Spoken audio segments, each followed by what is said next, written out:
高雄市有民间团体，逐年送这爱心年菜食物箱来关心这弱势家庭，由企业捐这奖助金，要互这囡仔红包。今年送出去的爱心年菜比英国更较济，这也代表讲需要帮助的家庭有确实变较济啊。 志刚对后车厢搬出一箱一箱的爱心年菜，亲手送到弱势民众的厝内。食物箱内面有牛肉、鸡汤、鸭肉等等的料理包。若是讲澎湃年菜料理，会当顾好民众的腹肚。那呢，志刚大概小吹关心，是互因的心伫这个寒冷的冬天加增温暖。我们以往的话，我们全区大概是5800多位。那当然，我们今年因应社会的需要，所以我们有提高到6000。那其实这整个过程当中，有略微提升。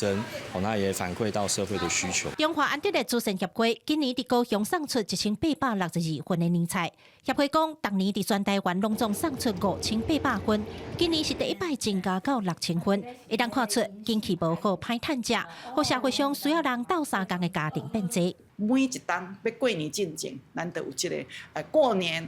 给孩子们红包，让他们好过年的这个活动，三星安尼。所以每一档目前为止，差不多拢有300个囡仔会当收到这个利益安尼。另外，南高雄家福中心当年过年前，嘛拢会有一位善心企业家来捐助奖学金，连续6档当年提供家福中心300加3000块的红包，要发给学生囡仔，鼓励因用功读册，欢喜过新年。